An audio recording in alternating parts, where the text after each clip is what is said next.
CoLight stickers, very nice. Ooh, the meat and potatoes.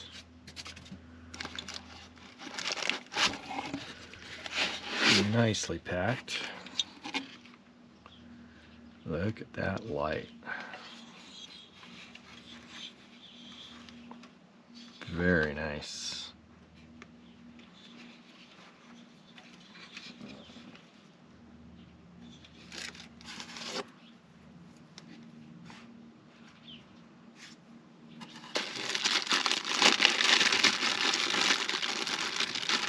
Full wired kit.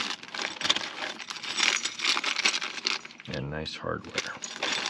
Hey guys, I'm Brad. I've been traveling full-time on the road for 4 years with my dog Lily in my 1982 Toyota SUNROMER. The people at CoLight reached out to me and thought I might be interested in their version 5 side shooter lights 5-inch. I am really impressed with these lights. And look at this harness. Relay, fuses, sheathed wire, its own proprietary switch for the DRL and the side shooters, decent length amount of wire, and wiring harness with weather connectors. But we're going to hook it up to my Auxbeam that's already in my rig. Let's take a look at how we do that. I'm pretty impressed with these lights. Let's get them installed, see what they look like. Hey guys, what's going on? So we're waiting to go to Overland Expo and check it out. Lily and I, she's getting familiar with her surroundings here. Hi Tinker, what you got there? Let's get that off there. So I thought, what a greater time than to take these lights from CoLight that they gave to us, get them set up on the rig. I've been waiting to get out into the woods to take care of this for you. Didn't want to do it in the parking lot like we do in normal stuff. And it looks like we may be fighting the rain. So let's get to this. As you remember, we took the rest of this harness that I spoke about, which is the relay, and there's nothing wrong with it. The relay, the fuses, and their own proprietary switch, and we cut it off. We cut it off at the light harness itself. And the reason we're doing that is we're going to be running this to my underhood pod switch panel, generic, of course, and not an S-Pod. And we're going to get it set up so that I can turn the lights on and off myself. There's both DRL and there are the side shooter lights themselves. So we're going to decide, after looking at everything and trying not to interfere with my headlights, I've decided that they're going to go right here and right here. My only concern down the road, and we'll have to find that out when we're at Expo, is whether it's going to be in the way of my adventure hammock system. I hope not. But yeah, so we're going to put this together. And the bracketry that I'm using is the bracketry that comes from them. They have all different kinds of bracketry depending on how you're going to use it, whether you're going to use it as ditch lights or whether you're going to use them down on something like a roll bar or bumper. I built this bumper. This is 175 tubing and 1.5 tubing. So we got the 175 inserts for these, and we're just going to basically lock them in right there. So let's get to that. And of course, you guys know my tool bag is my step 22. I love this thing. This thing is so great.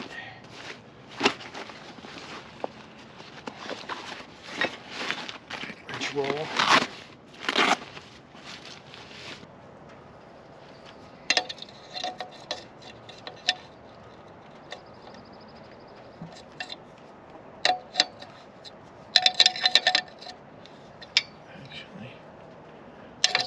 This guy on there, huh?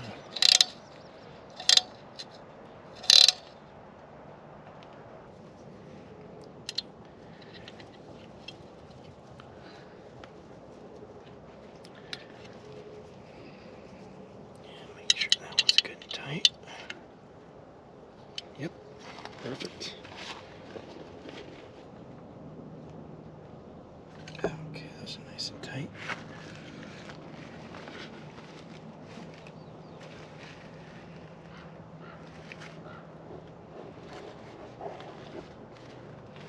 So here is our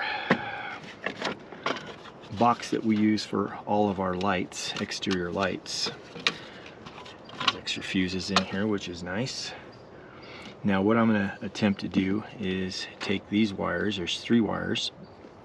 I should probably split that so you can see it. Okay. So we got 3 wires. So basically what we have in this system is you have the double wires coming from the lights themselves. So from 2 whites are coming from the lights, 2 reds are coming from the lights. They're combined together. So you've got a single, and then your ground. So what I'm going to do is I'm basically going to do for one switch, I'm going to do that in the ground, and the next switch I'm just going to do just the power.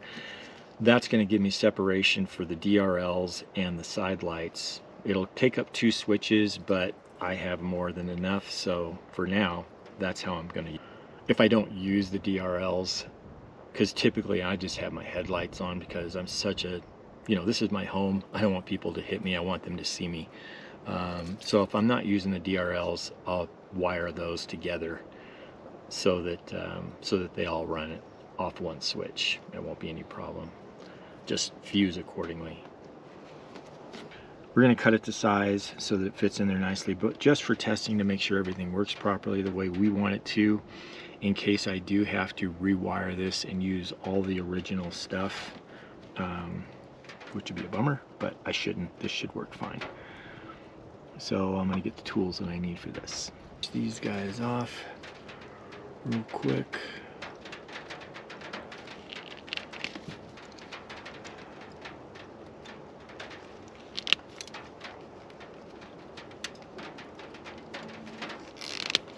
So that's when we'll do our first power and our ground. Hope I gave it enough. I might not have. We'll see. Alright, our ground.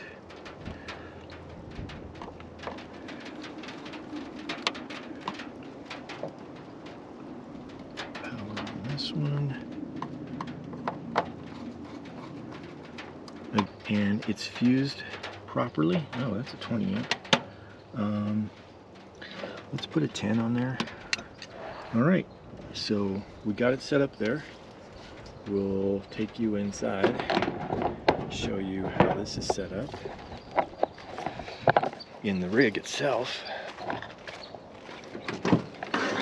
So this is my switch panel here. Now this particular switch panel, because these are very bright, I have a secondary switch underneath which turns the whole thing on.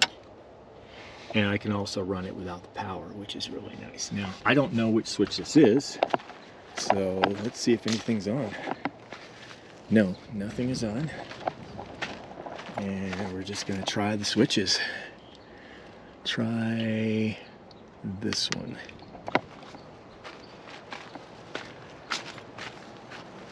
No lights, okay. This will be easier to do at night. So some of these are not being used, or I do have a lot of other lights. Oh, there we go. So that is our main lights. You can see how those are working. And the color temperature of the yellow. See the side shooters. Okay, so that's the one. Now I'm assuming that's the DRLs. That is the DRLs. You can see them right there. And they are pretty...